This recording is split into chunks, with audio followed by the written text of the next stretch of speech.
Hey, this is Janet with Paper and Spark. In this video, I am covering how to enter your Shopify fees into your Shopify seller spreadsheet or your Shopify import add-on from Paper and Spark.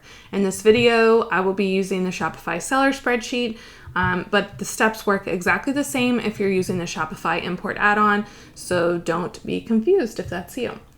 So first, let's get clear on what sort of fees you have as a Shopify seller. There's several different fees you may be paying, and so there's a few different places we need to go to look for them.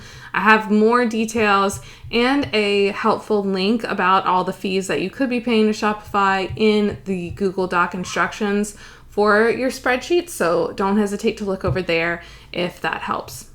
So first, this will help you find your subscription fee. And a note on your subscription fee, some users pay it monthly, some pay it annually, and it may be a different amount for you based on what tier of Shopify you're paying for. So it may or may not show up on your billing statement depending on if you're paying it monthly or annually.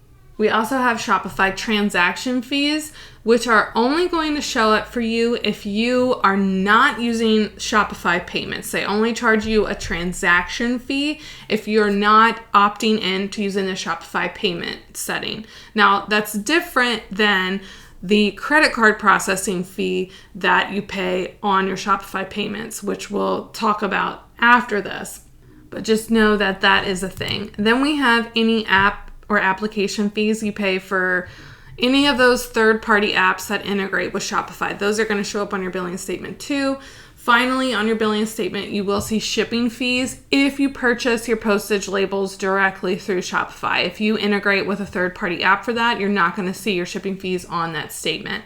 So how do we actually find these guys? We can go to Finances, and then we can go to Billing.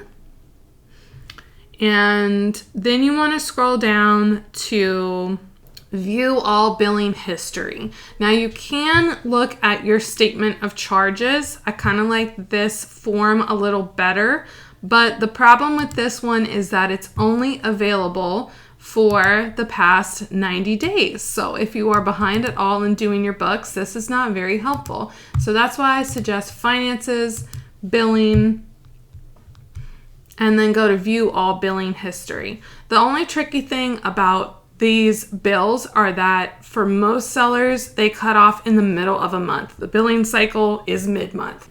And we want to open the bill that we paid in January, so that's actually the same as the bill that's created in January. So I'm going to download my January 15th, 2021 bill. It's going to download as a PDF on my computer. I'm going to open that PDF, and this is what it looks like. This invoice, this bill happens to be very simple. Just has 2 items on it, and note that it was paid on January 15th, 2021. So I'm going to enter this as an expense on January 15th, 2021. Remember, I want to make sure that my spreadsheet is dated for the proper year up here up top. And now I'm going to go to my Shopify monthly fees, and I'm going to enter these. So if I look at page 2, I can see a breakdown. If I have multiple things, this is the detailed view on page 2. So I'm just going to lump all these together as Shopify fees. If you had an app that was maybe more geared towards like marketing or advertising, you could consider entering the app fee itself over on a specific expense tab of your main seller spreadsheet. So maybe I would want to enter that as like an advertising expense or something, but I'm going to keep this really simple and just enter this entire lump sum. I think it all is okay to be a Shopify monthly fee. I'm going to enter the full $33.99 right here on this blank row, which should be on your Shopify import add-on or your Shopify sellers. Again, you may have other things showing up here. You may have shipping, for example. And if that's the case, then you would want to go to your postage tab and enter that there. If you're using the Shopify import add-on, you want to go to the postage tab on your main seller spreadsheet and enter it. Anything else that you have showing up here, you just want to enter it in an expense category that makes sense for you. So that is what pulling the invoice will look like. You want to enter it in the month that it was actually paid, so January for this example, and that's how you would pull your invoices each month to enter into your spreadsheet. I also want to note that anytime you're entering an expense on your spreadsheet, since we haven't gotten to that video yet, you always want to enter it as a positive number. The spreadsheet knows to subtract your expenses from your sales, so you don't need to enter expenses as negatives.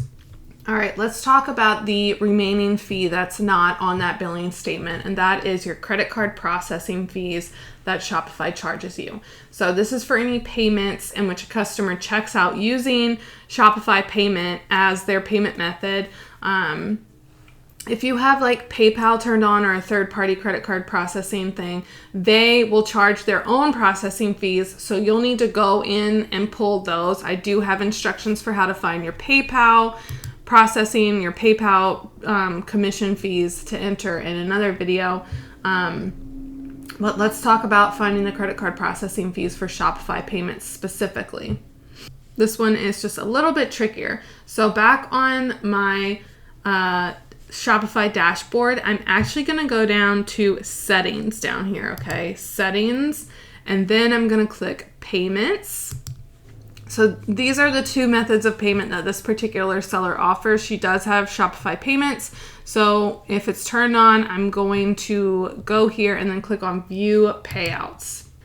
All right, so now that I'm on this screen, one very important step, I don't necessarily need to be looking at my payouts. I want to look at the fees taken out of the transactions. So what I want you to do next is click on this green transactions button up here, okay? It's going to change the report that I'm looking at. So I click transactions, it looks a little bit different now. And after that, now I'm gonna click export. Again, all of these steps are listed step by step in the Google Doc instructions if you ever need a refresher. So I'm looking at my export box. I'm going to say I want items by date, okay? And I'm doing my books for January 2021 right now. So I'm going to select the beginning and end of the month for January. I have items by date. I want to make it as export as a CSV for Excel numbers or other spreadsheet programs. So now I'm going to click export items.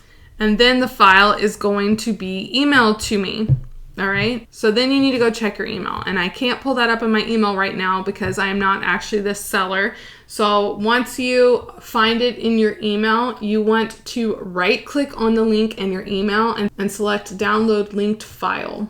If you want to see what that looks like, I have a little example right here in the instructions. Right click on that link in the email, download linked file, and then it will open a CSV on your computer just like with everything else. So I'm going to open an example of that file now, and it will look something like this. So once you open your exported file, you want to get the total of the fees taken out of those Shopify payment sales for that month. And there are a couple ways that you can quickly do that. I like the fees are going to be in column J. So I need to get the sum of the fees from column J and then basically enter them on my Shopify transaction fees tab for that month. I will note too that if you are using the Shopify import add-on in this case, there is no separate green tab for entering Shopify transaction fees. You can just enter those just like the monthly fees directly on the monthly summary tab itself. You don't need to worry about not having that tab. Still works just fine. Just enter it directly on this row. So if you're not familiar with how to sum things up quickly in your spreadsheet software, there's two easy ways you can do it. First, you can try just highlighting all of column J. If you click the J up here at the top and you have this turned on in your spreadsheet software, you may be able to see in the bottom right side of the screen, it's summing it for me. It's $275.13. So I could actually go over here and say, okay, my fees for the whole month of January are $275.13. And I'm just going to say Shopify. Okay, so that's how I would enter it, and I'm gonna see it travel over here. Good to go. Now, another way to do that, if you're highlighting that column J and nothing is happening down here, sometimes you need to click it to change it to be sum. Sometimes it may be none, or your spreadsheet software may just be unhappy and not able to do this. I'm going to show you how to write a quick sum formula if that's the case. So you can scroll down to the bottom of your data set, and on the blank row underneath the end of your stuff, you can write a quick sum formula. So you can this is how you manually do it. You type equals the word sum, no spaces, open parentheses, and then click and drag to select all those numbers, and then in parentheses, hit enter, and now we've summed up 275.13. Another quick way to do that, I'm going to delete that. Go back to that same cell. If you happen to see this sum button, y'all will have to remind me what this is, like the Greek symbol for epsilon or something. I don't know. It means sum in geek speak. So if I am just in the cell where I want to write the formula, I can click on this, and it's going to be really smart and make the sum formula for me. I don't have to even write it myself. I'm going to click enter, and again, that's there. So I know that my Shopify payment processing fees for this month were $275.13. And this may not actually make real mathematical sense in my example, because full disclosure, this file that I'm using is for October 2021 and not January, but I don't want to disturb this seller and make her email me the other file, so that's why we're using this October file for the example. Don't be confused. Sorry about that. But anyway, works the same way. You want to enter it over here on this lime green tab, and it will travel over to your monthly summary tab. And that is how you find and enter your credit card processing fees. I would save that CSV to your records, just so that you have a record of how you came up with that 275. All right, you have now entered all of your Shopify fees. In another video, I'll walk through how to find your PayPal fees.